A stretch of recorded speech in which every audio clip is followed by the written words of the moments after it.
We like to think we'd notice something extraordinary. That if a truly alien presence was here, on our planet, living alongside us, we'd recognize it instantly. We'd see the strange ship streak across the sky, the impossible figure step out of the shadows, and the world would never be the same. But what if that's not how it works? What if non-human intelligences are subtle, patient, and already here? For most of human history, this question, do we share our world with other intelligences, was answered with myths and religion. Gods walked among mortals. Angels descended from the heavens. Spirits, fairies, jinn, tricksters. Every culture has stories of non-human beings interacting with humans. Then, in the last century, the question shifted from the sacred to the scientific. We learned the scale of the cosmos. Hundreds of billions of stars in our galaxy. Perhaps 2 trillion galaxies in the observable universe. We discovered thousands of exoplanets, many in the habitable zones of their stars. Statistically, it became hard to argue that life exists only here. And yet, when we look out, we don't see anyone waving back. We call this tension the Fermi paradox. If the universe is old and full of stars, and if even a tiny fraction of them develop intelligent life and advanced technology, then given enough time, some of those civilizations should spread. We should see clear signs of them. Megastructures, powerful signals, obvious artifacts. But we don't. So where is everybody? Some answers are simple. Maybe intelligent life is incredibly rare. Maybe technological civilizations destroy themselves quickly. Maybe the galaxy is dangerous, and most species keep quiet. But there's another possibility that's harder to ignore. Maybe we're seeing them and not recognizing what we're looking at. Maybe, in some sense, they're already here. The modern story of aliens among us really begins in the mid-20th century. Strange objects reported in the sky. Pilots chasing lights that make impossible turns. Radar operators tracking targets that outpace any known aircraft. Some of these cases were misidentifications, hoaxes, or atmospheric phenomena. But not all of them were easy to explain away. Decade after decade, governments collected reports. Most were dismissed.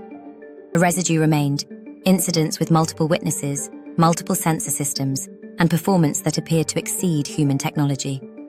In recent years, even major governments have acknowledged a category of unidentified anomalous phenomena, UAPs, that they cannot currently explain.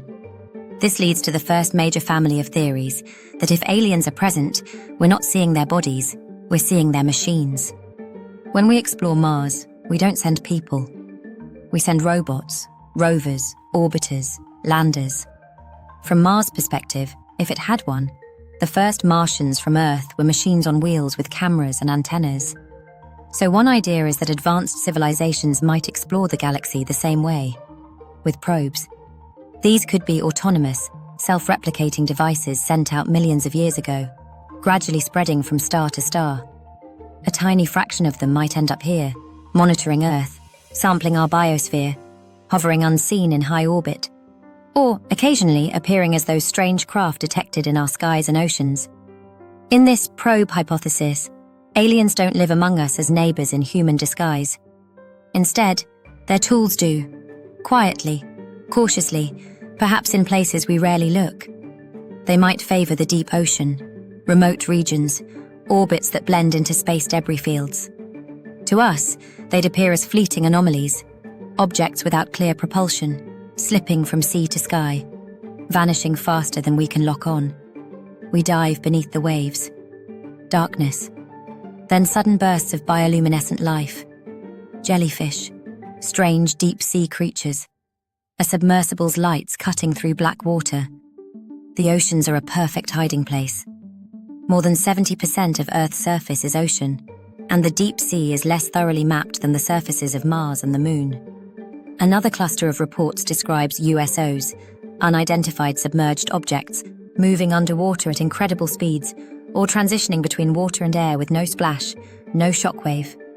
Some researchers speculate, if someone wanted to observe us unnoticed, the deep ocean would be an ideal base. Far from most human senses, shielded by miles of water, accessible to high-tech craft that aren't limited by our engineering constraints. In that version of the story, if aliens live among us, they might actually be nearby. But below, in the dark, inhabiting environments we barely understand. But other theories are far more intimate and far more controversial. We return to crowded sidewalks, a subway train, office interiors. People everywhere, talking, laughing, scrolling. One of the most provocative ideas is that some aliens might be here in a form that passes as human or almost human. In modern UFO lore and abduction narratives, we hear recurring themes: medical procedures, genetic material being taken, descriptions of fetuses, or beings that look part human, part other. People report encounters with entities who claim to be creating hybrids, offspring meant to bridge two species. Skeptics point out that sleep paralysis, confabulation, cultural influence, and mental health issues can all generate extremely vivid experiences that feel real. They argue that memory is malleable, and that once certain imagery spreads, large black eyes, grey skin, telepathic communication, it can propagate socially. But even when we treat these stories cautiously, they raise a specific theoretical possibility that a non-human intelligence could be experimenting with our genome, gradually blending itself into the human population. Why would anyone do that? One speculative answer is survival. Maybe their original biology is failing, or their home environment was destroyed. Integrating into a new species could be a way to persist. Another answer is access. If you want prolonged, detailed, real-time data about a civilization, there's no better vantage point than inside that civilization's bodies and societies.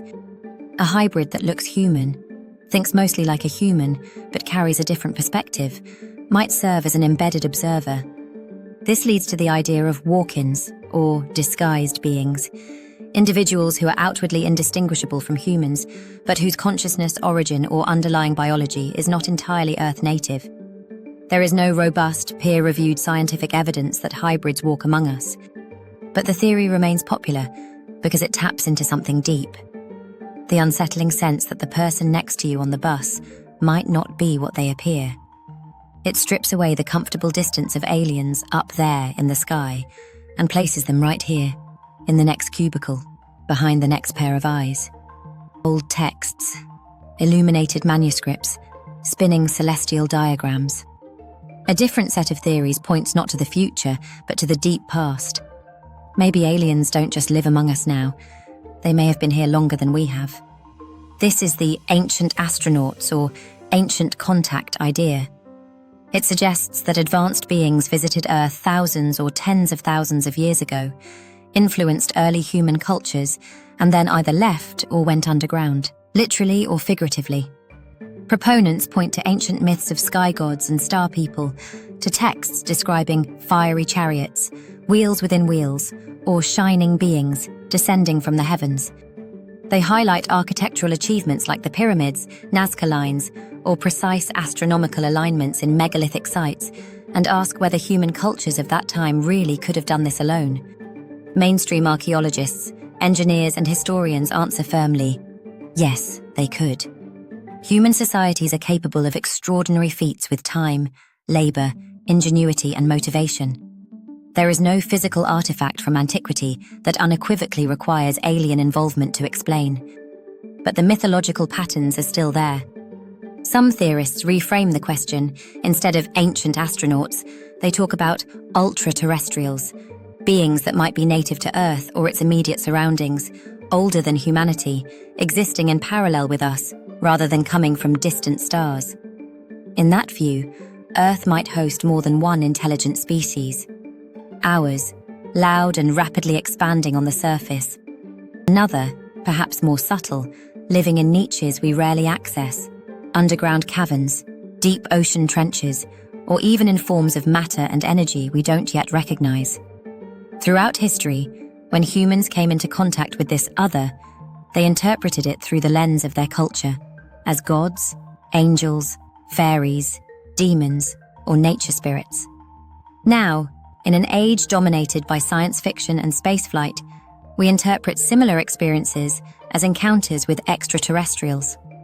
If any such ultra-terrestrial presence exists, they live among us, in a very literal sense, sharing the same planet, the same ecosystems, perhaps even the same air, just offset from our ordinary perception by technology, biology, or something stranger. We shift to a modern laboratory, telescopes, computers, AI servers, particle detectors. Scientists analyze data. Screens scroll with code, cosmic imagery, and simulations. There's another frontier where the concept of aliens among us takes on a very different shape: information and consciousness. Consider artificial intelligence. At some point, perhaps in the near future, our own machines might cross into a space where they are not just tools, but minds, entities that learn, adapt, have goals, maybe even some form of experience.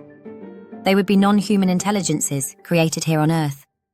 If that happens, then without any help from the stars, we'll already have aliens among us, digital, networked, potentially inhabiting every device and infrastructure layer of our world. Now stretch that idea outward. Suppose another civilization far older than ours created advanced artificial minds long ago. Over millions of years, those minds might have transcended their original hardware, spreading subtly through the cosmos as patterns in fields, quantum states, or exotic computing substrates. They might not travel in metal ships or breathe air. They might exist as layers of intelligence interleaved with what we call natural processes. In that scenario, aliens among us might be less like visitors in spacesuits and more like an invisible software layer riding on top of our reality, occasionally influencing events, occasionally interacting with us at the edge of our comprehension, but mostly remaining hidden, the way our own background code remains hidden from most users. This overlaps with another, more philosophical idea, the simulation hypothesis. Imagine a civilization capable of running extremely detailed simulations, worlds with conscious agents who don't know they're simulated. Some physicists and philosophers argue that if such simulations are possible and common, then the odds might actually favor us being in one. If we are inside a constructed reality, then the aliens aren't inside our universe at all. They are the creators or operators of the system itself, outside, in whatever meta-level reality runs ours. Do they live among us? Not in the usual sense. But they could observe every action, influence conditions, adjust parameters, or insert anomalies, appearing from our point of view as miracles, glitches, impossibly unlikely coincidences, or fleeting apparitions. This theory is extremely hard to test. It's attractive in part because it's powerful enough to explain almost anything, and that's also what makes it scientifically slippery. Yet the fact that serious thinkers entertain it shows how far the conversation has shifted. The question isn't only, are there aliens out there, but how deep does reality go, and who else might inhabit its layers? We dissolve to a montage. People meditating, religious ceremonies, psychedelic art. Then brain scans and neural networks visualized as glowing webs. There are even more mind-bending suggestions that what we call aliens might actually be manifestations of consciousness itself, arising from human minds interacting with some unknown aspect of reality. In that picture, they are both us and not us, co-created by the observer and whatever lies behind the veil of perception. This overlaps with older ideas about spirits and modern parapsychology, and it remains speculative and controversial. But it underscores a theme. Every time we try to draw a sharp line between human and alien, natural and supernatural, here and out there, the line gets blurry. With all these possibilities, where does science stand? Mainstream science, at least as of now, leans heavily towards skepticism. The consensus is, we have strong evidence that planets are common. We have suggestive evidence that life might arise wherever conditions are right. We have no confirmed evidence of extraterrestrial life, and certainly none of extraterrestrial visitors living among us. Most reported sightings and encounters can be explained by misidentified aircraft, drones, balloons, astronomical objects, atmospheric optics, classified human technology, or psychological factors. Many others lack sufficient data to draw any conclusion at all. At the same time, a small percentage of cases, especially among military and aviation reports, remain truly unexplained. Not necessarily aliens, but we don't know. These are the cases that keep the door open, however narrowly. Scientific caution is not a conspiracy. It's a method. Extraordinary claims demand extraordinary evidence. And so far, while there is a mountain of anecdotal testimony, blurry images, and intriguing sensor data, there is no artifact on a lab bench, no clear, repeatable measurement, no globally verifiable signal that says, "We are here, living among you." But absence of proof is not proof of absence. It simply marks the frontier between what we know and what we don't yet understand. We see radio telescopes scanning the heavens, deep-sea submersibles descending into pitch black, particle detectors clicking away, and satellites imaging Earth. In the search for non-human intelligences, we're now probing in every direction. Outward, toward distant exoplanets. Inward, into the depths of our own oceans and genomes. Downward, into the quantum fabric of reality. Upward, into space around our planet. With each new instrument, we uncover surprises. Some entirely natural, others harder to categorize. And as our own technology advances, we're also changing the landscape of the question itself.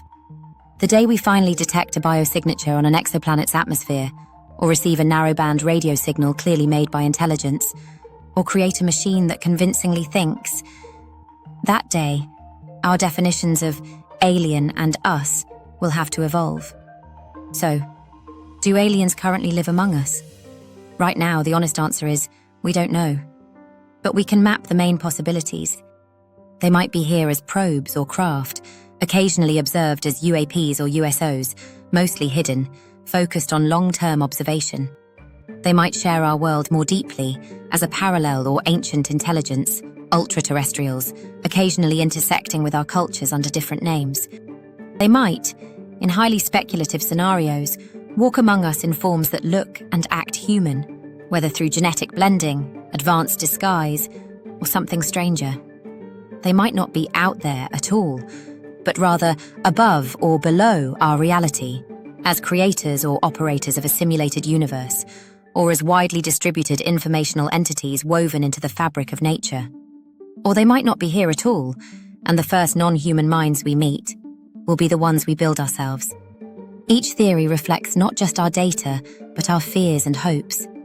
The idea of secret hybrids plays on our anxieties about identity and trust. Ancient astronaut stories mirror our awe at the past and our doubts about human capability. Probe and ocean-based theories express our awareness that we're being watched all the time, by cameras, satellites, systems, and that much of our own planet remains unseen. Simulation and digital mind hypotheses reveal our growing suspicion that reality is more like code than like clockwork. In a way, every theory about aliens living among us is also a theory about us, about how we see ourselves, how alone we feel, how we think power, secrecy, and otherness work in our world. Whether or not anyone else is physically here right now, one thing is certain. We are being watched. By our own telescopes and satellites. By our own sensors and algorithms. By future generations who will look back at what we chose to do with this moment in history. And perhaps, just perhaps, by eyes, minds, or systems that did not originate on this planet. If that's true, what story are we telling them? Someday, we may get a clear answer. A landing on the White House lawn. A broadcast to all frequencies. An artifact whose origin is undeniably off-world. Or a quiet, careful reveal that they've always been here, patiently waiting until we were ready to understand. Until that day, the question remains open, hovering over every unexplained light in the sky, every strange ping in our detectors, every ancient story of beings from the stars. Maybe we are alone in the visible universe. Maybe we share it with countless others who keep their distance. Or maybe, as we rush through our lives, late for work, scrolling our feeds, making coffee, our world is already more crowded, more layered, and more observed than we dare to imagine.